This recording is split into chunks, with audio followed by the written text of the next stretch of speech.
What's going on, guys? Back with another video for you guys on the road to making $50,000 selling sports cards. About mid-May, we restarted this where we wanted to make $50,000 selling sports cards while hopefully also building a little bit of a YouTube channel and a TikTok. It's the goals of getting monetized on both those platforms while making $50,000 selling sports cards.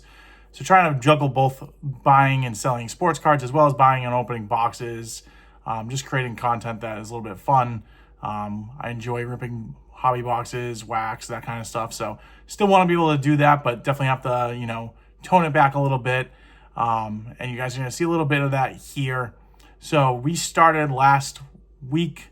The previous week, we lost a little bit of money week over week because we bought more than what we sold. We had a really bad sales week on eBay, but we were kind of expecting that.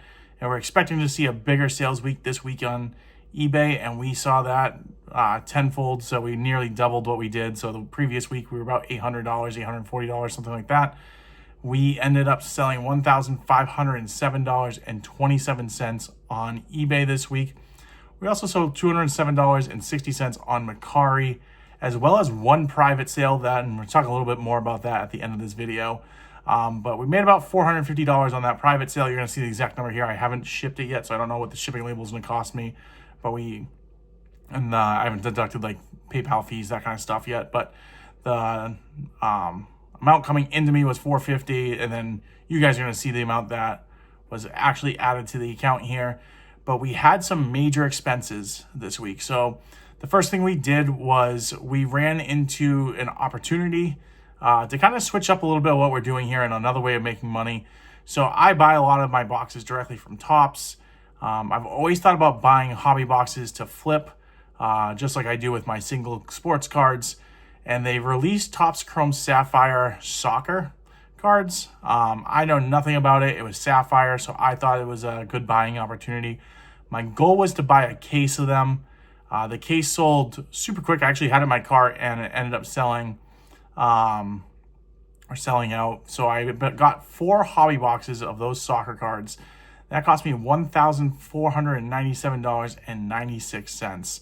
So that was a pretty big upfront cost happening to the $50,000 profit challenge, as well as I also bought 2 hobby boxes of Topps Chrome basketball. That was $342.38. So those should be coming in fairly shortly. All 3 of those, or all 6 of those boxes. I did list the hobby boxes on eBay, and they did already sell as a pre-sale. I haven't received those funds yet, so I'm not including that yet. So you guys are going to see a huge swing in these numbers going down, but it's building up for a really even more solid week in sales for my next upcoming week. All right, so we also went to the card shop. We spent $1,925 there.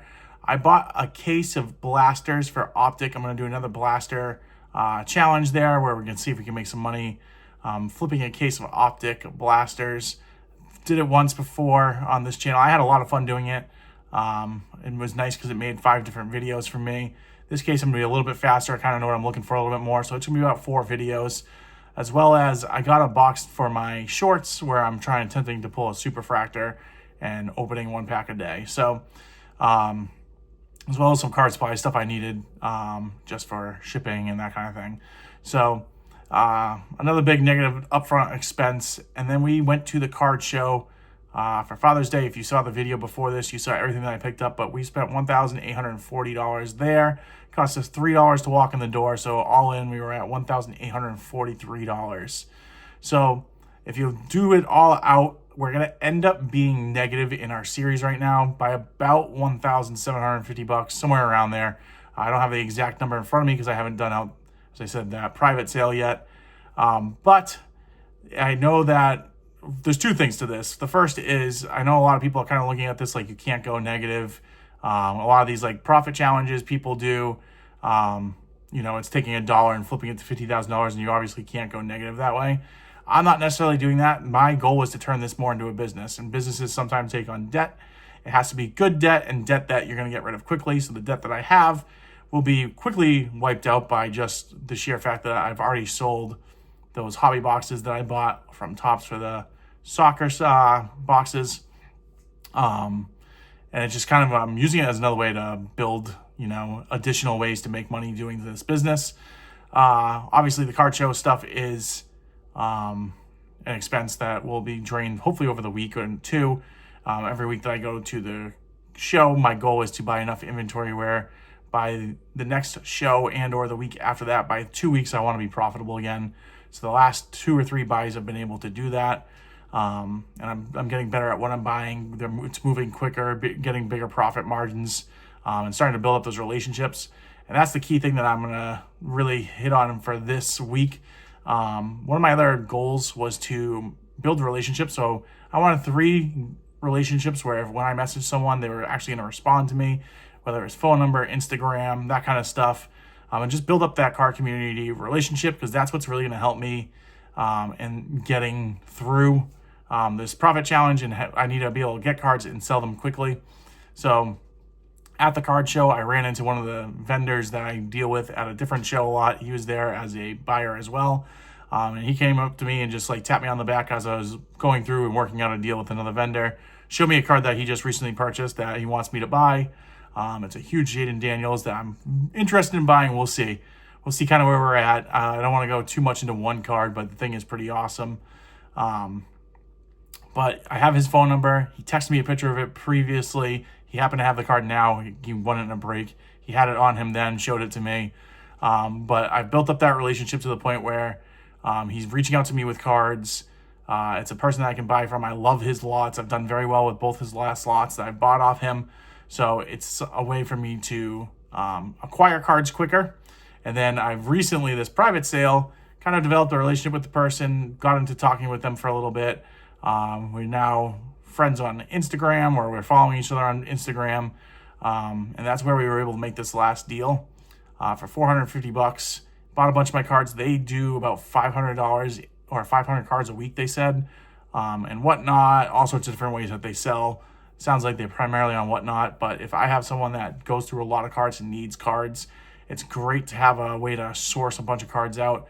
It's buying them for about 85% from me, but you know, that's what I'm pretty much getting when I sell on eBay. After eBay fees and all that, you're looking at probably like 85% net.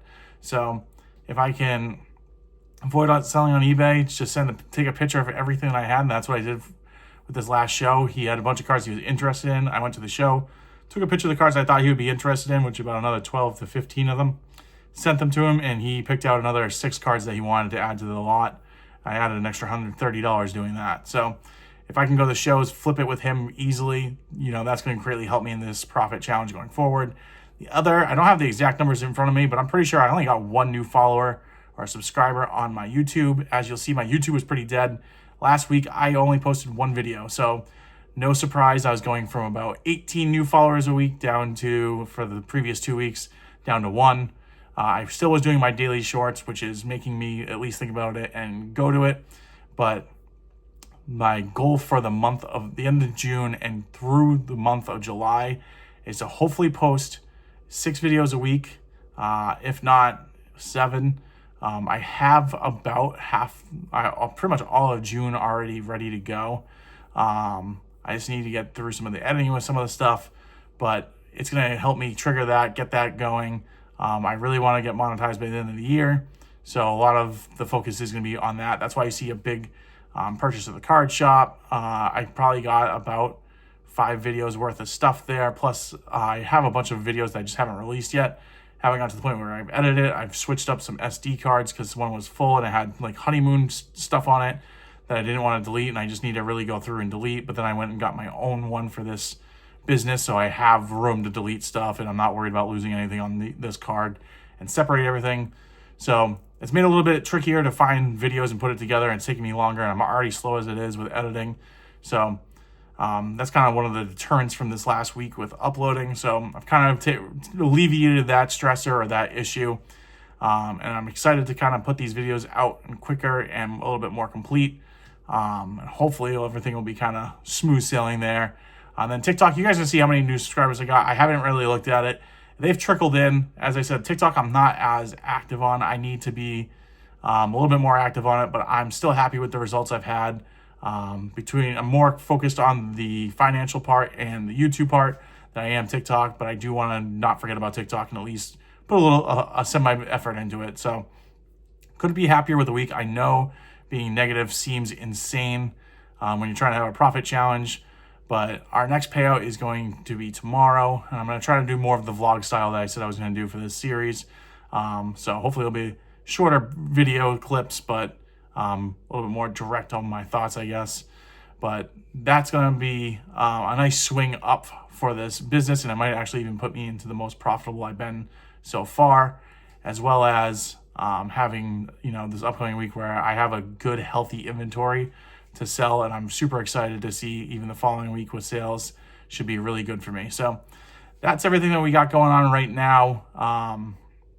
Appreciate you guys for hanging in there. If you can, subscribe, like, comment, all that stuff greatly helps me out. And I'll catch you guys on the next one.